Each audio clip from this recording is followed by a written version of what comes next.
నమస్తే, welcome to our channel. ప్రస్తుతం మనతో motivational speaker and life coach BRL Raghu గారు ఉన్నారు. వారితో మాట్లాడదాం. నమస్తే సార్. నమస్తే మేడం. కళలు కను వాటిని సాకారం చేసుకో అని ఏపీజే అబ్దుల్ కలాం గారు లాంటి గొప్ప వ్యక్తులు చెప్పారు సార్. అవును. కళలు కనడం మాత్రం అందరం కళలు కనేస్తాం, కానీ వాటిని సాకారం చేసుకోవాలంటే చాలా సాక్రిఫైస్ చేస్తేనే, అంటే కొన్ని వదులుకుంటేనే కొన్ని సాధించగలం కదా. ఇందులో ఏంటంటే చాలా మంది అనుకుంటారు జనవరి 1కి వస్తుందంటే డైరీలు రాసేస్తారు, నేను ఎక్సర్సైజ్ చేయాలి, సింపుల్గా నేను చెప్తున్నాను. ఎక్సర్సైజ్ అనుకుంటారు, లేకపోతే నేను ఏదో ఒక హాబీ నేర్చుకోవాలి అనుకుంటారు. కానీ విపరీతమైన బద్ధకం. కొన్ని రోజులు చేసేటప్పటికి పోస్ట్పోన్మెంట్, ఏముందిలే రేపు చేద్దాంలే. ఏదైనా ఒకటి మనం ఒక టార్గెట్ పెట్టుకున్నాం అనుకోండి, దానికి రీచ్ అవ్వాలంటే చాలా కష్టపడకపోతే టార్గెట్ రీచ్ అవ్వలేరండి. ఎస్పెషల్లీ స్టూడెంట్స్ ఆ ఏజ్లో వాళ్ళకి కొన్ని బయట కూడా కొన్ని అట్రాక్షన్స్ ఉంటాయి వాళ్ళకి. అవన్నిటిని వాళ్ళు కంట్రోల్ చేసుకోగలిగితేనే వాళ్ళు అనుకున్న సాధిస్తారు. ఈ పోస్ట్పోన్మెంట్, బద్ధకం ఈ రెండు వదిలేయాలంటే అసలు ఎటువంటి టిప్స్ చెప్తారండి మీరు? నిజంగా ఈ రోజుల్లో సోమరులుగా బద్ధకస్తులుగా కావటానికి గల కారణం ఏంటంటే వారిలో నిర్లక్ష్యం. వాళ్ళకు ఒక మంచి పాఠాలు నేర్పుతాయి. భూమి మీద చీమలు ఉంటాయి మేడం, చీమలు 4 పాఠాలు నేర్పుతాయి వాళ్ళ కోసం. ఈ బద్ధకంగా ఉండే వాళ్ళ కోసం చీమలు నేర్పుతాయి 4 పాఠాలు. మొదటి పాఠం, అవి కష్టపడి పనిచేస్తాయి, చాలా కష్టపడతాయి. చిన్న ఉంటుంది చీమ, పెద్ద పెద్ద ఎత్తుకపోతుంది. అవి ఎంత కష్టపడతాయి అంటే, చీమలు ఎండాకాలం మాత్రమే పనిచేస్తాయి, కష్టపడతాయి. అవి ఆహారాన్ని సంపాదించుకుంటాయి. ఇప్పటి పిల్లలకు ఈ చీమలు నేర్పుతున్నాయి కష్టపడి పనిచేయమని, పండుకోకని. 9 అయినా ఇంకా లేవరు, ఎంత టైం అయినా లేవరు. తల్లిదండ్రులు కష్టపడతా ఉంటే వీళ్ళు చూస్తారు. తల్లిదండ్రులు అలసిపోయి వస్తే ఏదన్నా పని చెప్తే నువ్వే చేసుకోపో అని అంటారు. వీళ్ళు కష్టపడే తత్వం, కష్టపడే మనసు వీళ్ళకి లేకపోతే ఎలా ముందు పడతారు? తల్లిదండ్రులు కొంతమంది 25 ఏళ్ళు 30 ఏళ్ళు వచ్చిన కొడుకులు ఉండంగా కూడా కొడుకులు ఇంట్లో వండుకొని ఫోన్లు చూసుకుంటా అవారా దోస్తులతో తిరిగి వేస్ట్ సహవాసం చేసుకొని వీళ్ళు దర్జాగా తిరిగి తల్లిదండ్రులను కష్టపెట్టిస్తున్నారు, కానీ వీళ్ళు కష్టపడతలేరు. అందుకోసమే చీమలు చెప్తున్నాయి కష్టపడమని. వాటిని చూసి నేర్చుకోవాలా ఈ కష్టపడని మనసులు, కష్టపడని యువత. తల్లిదండ్రులకు ఎంత బాధ తెప్పిస్తున్నారంటే కన్నీళ్ళు తెప్పియాడారు. నాకు తెలిసిన ఒక అమ్మ ఉంది, ఆ కొడుకు చేతనైన ఒక్కడే కొడుకు, వాడు రోడ్ల మీద తిరిగితే తల్లిదండ్రులు ఎక్కడొక్కడనో కష్టపడి మోకాళ్ళ నొప్పులని, నడుము నొప్పి అని ఎన్ని నొప్పులు పెట్టుకొని వాళ్ళు పని చేస్తూ ఉంటే వీనికి ఇంత కనికరం లేకుండా ఉంటున్నారు. వీడు పత్తలు ఆడుకుంటూ పోతున్నాడు, కష్టపడాడు. ఒక వేమన అంటాడు, కష్టజీవి చరిత్ర నిర్మాతలు. కష్టపడే జీవి చరిత్ర నిర్మాతలు. ఎవరైనా సరే జీవితంలో గెలిచి చరిత్రలో నిలబడ్డ వాళ్ళంతా కష్టపడ్డోళ్ళే. ఊరికనే రాత్రికి రాత్రి ముందుకు రాలే, వాళ్ళు సక్సెస్ కాలే.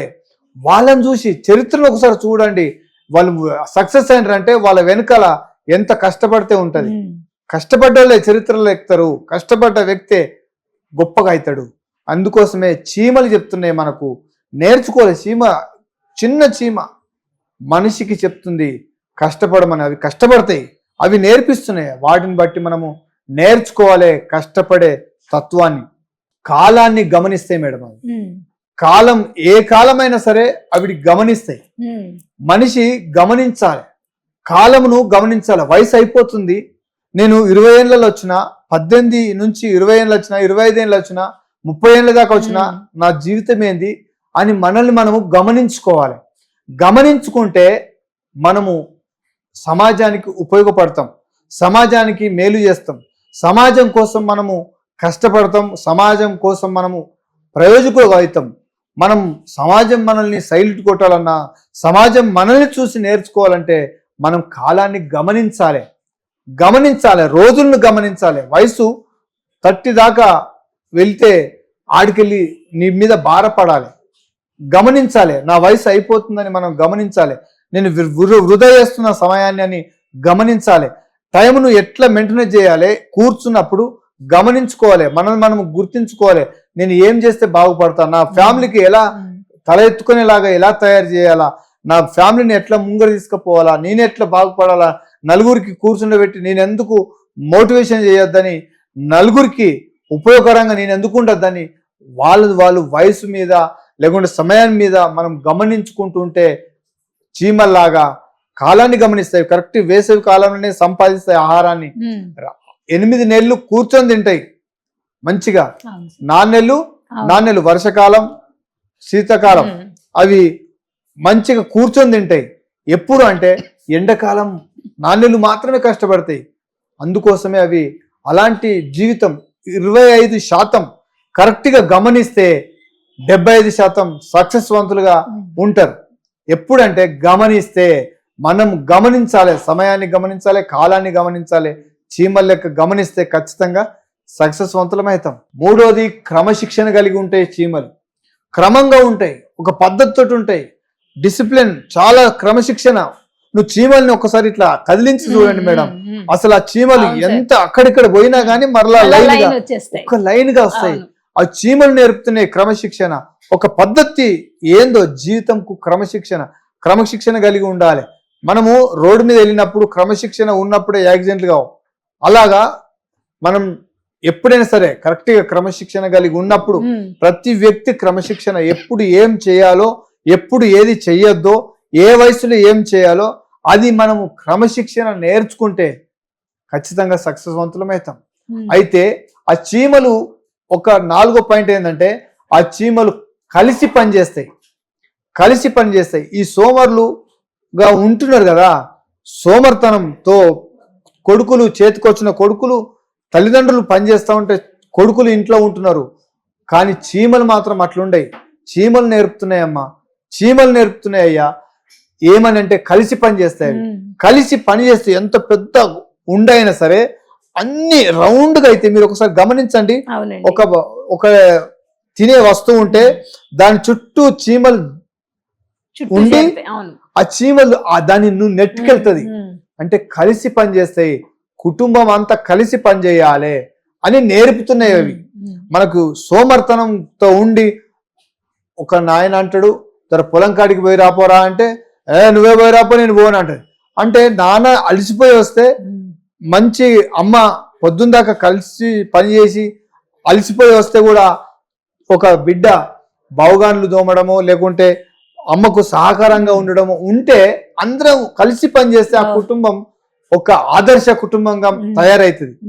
ఎప్పుడు అంటే ఇంట్లో అందరు కలిసి పనిచేసినప్పుడు, ఒకరినొకరు హెల్పింగ్ నేచర్ ఉన్నప్పుడు, ఒకరినొకరు సహకరించుకున్నప్పుడు ఖచ్చితంగా ఆ కుటుంబం ఆదర్శ దంపతులుగా ఊరంతా గౌరవిస్తుంది. అరే ఇట్లా ఉండాలిరా అని గమనిస్తుంది, ఊరంతా మెచ్చుకుంటది. ఎప్పుడు అంటే మనం కలిసి పనిచేసినప్పుడు. ఎవరైనా మెచ్చుకుంటారంటే పని చేసేటోళ్ళకే మెచ్చుకుంటారు తప్ప తిని పనిటోనికి మెచ్చుకోరు. చరిత్రలు కూడా లేడు. అందుకోసమే వేమన అంటాడు, కష్టజీవులే చరిత్ర నిర్మాతలు. నువ్వు పని చేసినప్పుడు మాత్రమే, అందరూ కలిసి పని చేసినప్పుడు మాత్రమే ఎప్పుడైనా. ఇప్పుడు ఒక పార్టీ ఉంది మేడం, ఒక పార్టీ అందరు కలిసి పని చేస్తేనే ఆ పార్టీ గెలుస్తుంది. నేను ఒక్కనే ఎమ్మెల్యే ఒక్కనే కష్టపడతా ఉన్నందరు పండుకోండి అని ఒక సీఎం చెప్తే అది పార్టీ నిలబడుతుందా? ఏ పార్టీ నిలబడదు, ఏ సంఘము నిలబడది, ఏ కుటుంబం కూడా నిలబడదు. కలిసి పని చేసినప్పుడు మాత్రమే సాధ్యమవుతుంది. అందుకోసమే సోమరులుగా ఉండక ప్రతి ఒక్కరు, తల్లిదండ్రులైనా సరే చాతనైన కాడికి చేయాలి. కొంతమంది కొడుకులు చేతికి వస్తే తల్లిదండ్రులు కూడా ఏదో చిన్న చిన్న చాతనైందే చేయాలి, కొడుకులు కూడా చేయాలి, బిడ్డలు కూడా చేయాలి. అందరు కలిసి పని చేస్తే కుటుంబం సక్సెస్వంతులుగా ఉంటుందని ఈ చీమలు నేర్పిస్తున్నాయి 4 పాఠాలు. అవును మేడం, రైట్ సార్. నిజంగానే క్రమశిక్షణ కానీ, లేకపోతే కలిసి పనిచేయడం కానీ, ఇలాంటి కొన్ని క్వాలిటీస్ చీమలు చూసి నేర్చుకోవచ్చు మనం అనేది చాలా చక్కగా